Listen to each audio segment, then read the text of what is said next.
So we're going to end this chapter by reviewing how we can find the exact values of some angles, and we're going to switch back and forth between degrees and radians, and we'll make sure that you understand the process for how we do this. Now, the first recommendation that I have for you is to retrieve that chart, and I'm going to write it right here. Oh, that's not a beautiful chart, so let's try that again.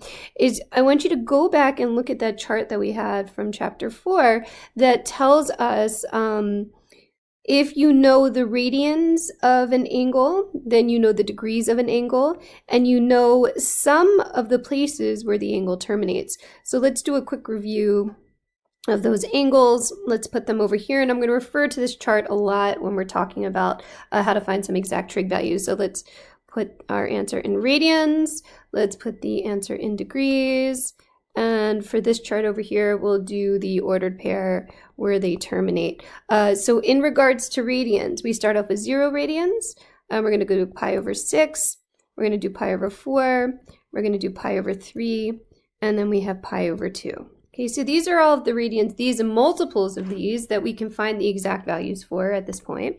In regards to degrees, 0 radians is 0 degrees. Pi over 6 is 30 degrees. Pi over 4 is 45 degrees. Pi over 3 is 60 degrees. Pi over 2 is 90 degrees. And then the ordered pair where they terminate, well, at 0 degrees, it terminates at 1, 0 in the unit circle. And at pi over 2, it terminates at 0, 1. And then we're going to hit at square root of 3 over 2, 1/2. This is square root of 2 over 2, square root of 2 over 2. And this is, let's see, 1/2 square root of 3 over 2. And I hope you can see the pattern that kind of develops here. These two are swapped, these two are swapped, and then we have these two here as well. Okay, so we need to find the sine, the cosine, and the tangent of theta if theta is equal to 300 degrees. My first thing I always want you to do is to sketch the angle. So let's sketch a 300 degree angle. So it's positive, a 300 degree angle, 0, 90, 180, 270, 360. So 300 degrees is going to be right over here in quadrant 4. And we know that if this is 300 degrees, that our reference angle over here is going to be 60 degrees. So 60 degrees corresponds to the ordered pair 1/2 square root of 3 over 2. More specifically, we know because we are in quadrant 4, now I'm going to play with the signs of my trig values, that I have positive x's, right? So in quadrant 4, my x's are positive and negative y's. So that 300 degrees is consistent with 60 degrees. That is, we're going to have the same terminal point except for changes in signs. And the change in signs here, because we are in quadrant 4, we're going to have positive x's and negative y's. That's it. Now we just have to plug in our values. So the sine of 300 degrees, remember the sine of 300 is equal to the y value, so negative square root of 3 over 2. The cosine of 300 degrees, well, that's equal to the x value, which is 1/2. And then the tangent of 300 degrees is equal to the ratio of y's to x's, so negative square root of 3 over 2 divided by 1/2. And if we simplify that, I'm going to go in this direction. We get negative square root of 3 over 2 divided by 1/2. That's the same thing as saying negative square root of 3. So tangent of 300 degrees is negative square root of 3. Okay, so all of these are going to be done in a similar manner. Let's take a look and let's talk about how we can find the sine, cosine, and tangent of theta if theta is equal to negative 2 pi over 3. So again, we always want to start off with, let's sketch the angle. So let's take a look at a sketch of the angle negative 2 pi over 3. So there's a few things going on here. First of all, notice that it's negative, which means that we're going to go in a clockwise manner. And I'm going 2/3 of a pi. Now remember that this is one complete pi, so 2/3 of a pi, here would be 1/3, here's 2/3. I'm hanging out over here. I'm in quadrant 3. So here's 2 pi over 3. Negative 2 pi over 3 is an angle, which is theta. So now we want to figure out what our reference angle is. And remember, the reference angle is the distance from where our angle terminates back to the x-axis.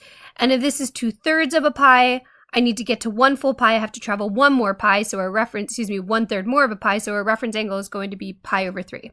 Again, here's 2/3 plus 1/3 will take us to that 1 pi. So we have 1/3 of a pi, or pi over 3. If we see over here, we know that pi over 3 corresponds to a terminal point of 1/2 comma square root of 3 over 2.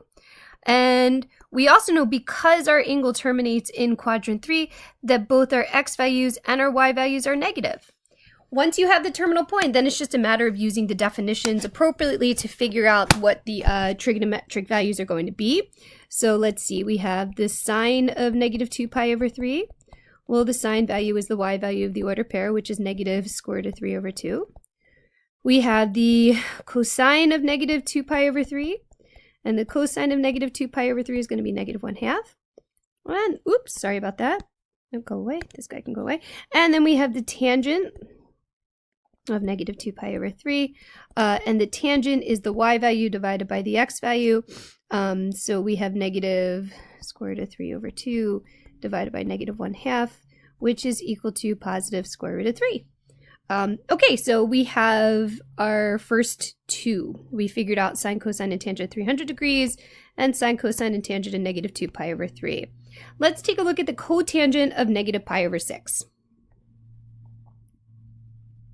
Again, I'm going to start off just by sketching the angle. Negative pi over 6 means I'm going to travel in a clockwise direction, 1/6 of a pi, and we're right over here. So we are in quadrant number 4. And our reference angle, or that value that will help us get back to the x-axis as quick as possible, is just that pi over 6, because it would take us right back over here to 0. So if I traveled a 1/6 of a pi, to get back to 0, I have to travel a 1/6 of a pi more. So we have a reference angle of pi over 6.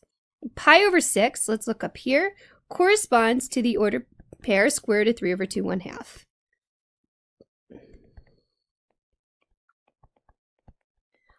And notice that we are in quadrant 4, positive x's, negative y's.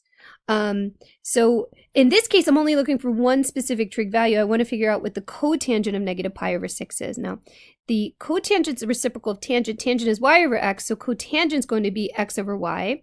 So the cotangent of negative pi over 6 is our x value divided by our y value, which is equal to negative square root of 3. Let's move on to the secant of negative 225 degrees. So for the secant of negative 225 degrees, I'm going to start and sketch a 225 degree angle in the negative direction, which means that we're going to travel in a clockwise direction. So this is 0, this is 90, this is 180, this is 270, again, negative for all of these, and 225 is in between 180 and 270. So here is my angle. Here is my theta, here's my angle. So, all right, picture this. We just traveled 225 degrees. We want to figure out what our reference angle is, and our reference angle is how do we travel from 225 degrees to get back to the x-axis. And so we just went 225. Back to the x-axis means I have to get to 180. 225 minus 180 gives us 45. So that means we're dealing with a reference angle of 45 degrees. So let's go back up here to the chart. See how useful this chart is? 45 degrees means that we're terminating at square root of 2 over 2, square root of 2 over 2. Okay, so this means we're terminating at square root of 2 over 2, comma, square root of 2 over 2. And in regards to the quadrant that we're in, we're over here in quadrant 2, which means negative x's and positive y's. We have all the information we need. Now, because we're looking for the secant of negative 225, secant's the reciprocal of cosine. Remember that cosine represents the x value. Okay, so secant,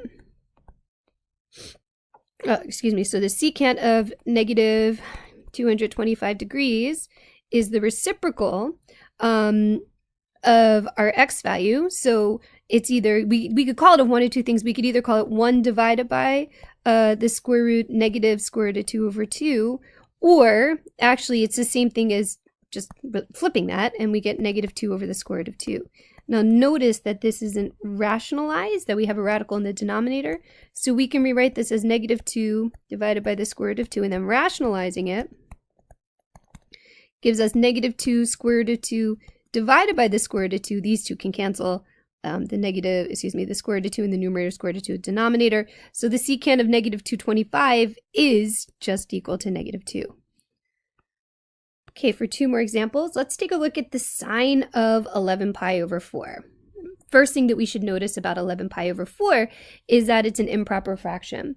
And let's change 11 pi over 4, which is an improper fraction, into a mixed number so it will help us be able to sketch the angle a little nicer. Let's see, 11 pi over 4, so 4 goes into 11 2 times with the remainder of 3. So this is the same thing as saying 2 3/4 pi. Let's separate this from this guy over here. So 2 3/4 pi. Okay, so what we're going to do is we're going to go 2 full pi's and then 3/4 more. In the positive direction, so we're going counterclockwise. So here's 1 full pi. Here's 2 full pi's, and then 3/4 more. Remember, this is 1 full pi, so if we go 3/4 more, we're landing over here in quadrant number 2. Okay, so we just traveled 2 3/4 of a pi, right? We went 1 pi, we went 2 pi, we went 3/4 more.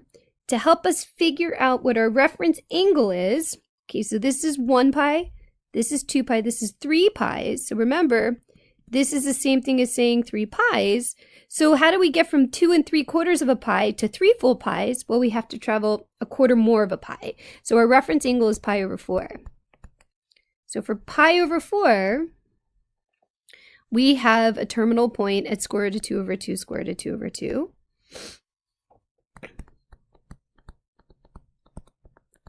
And again, because we are in quadrant number 2, we know that we have negative x's and positive y's.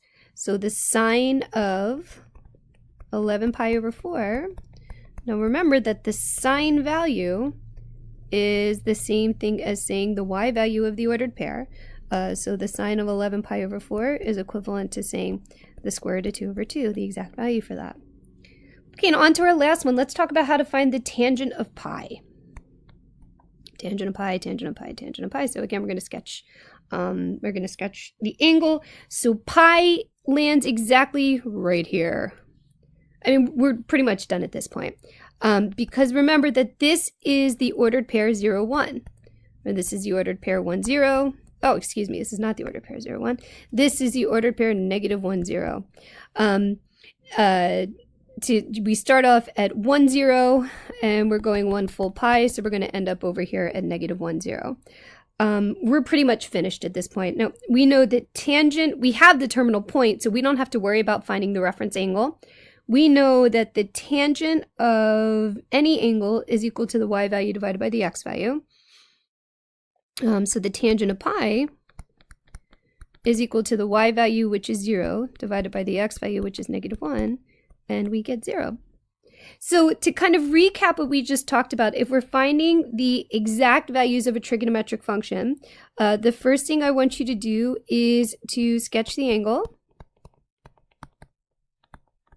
When you're done sketching the angle, I want you to put in the appropriate signs.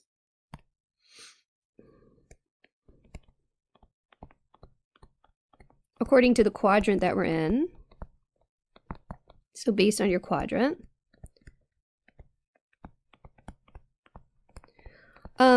Then find your reference angle. And then use your trig function to tell you which ratios you're looking for.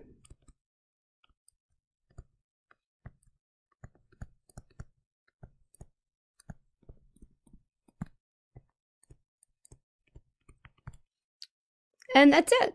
Make sure that you follow these 4 steps just so you know step 2 and step 3 are interchangeable. You can find your reference angle first and then put in the appropriate signs. But once you know which quadrant you're in, then you know which values are going to be positive and which values are going to be negative. Okay, and if you find that you're intercepting at any one of the 2 intercepts on the x-axis or any one of the 2 intercepts on the y-axis, you don't have to worry about the reference angle. You can just use that ordered pair and then use the trig functions to help you find the ratios.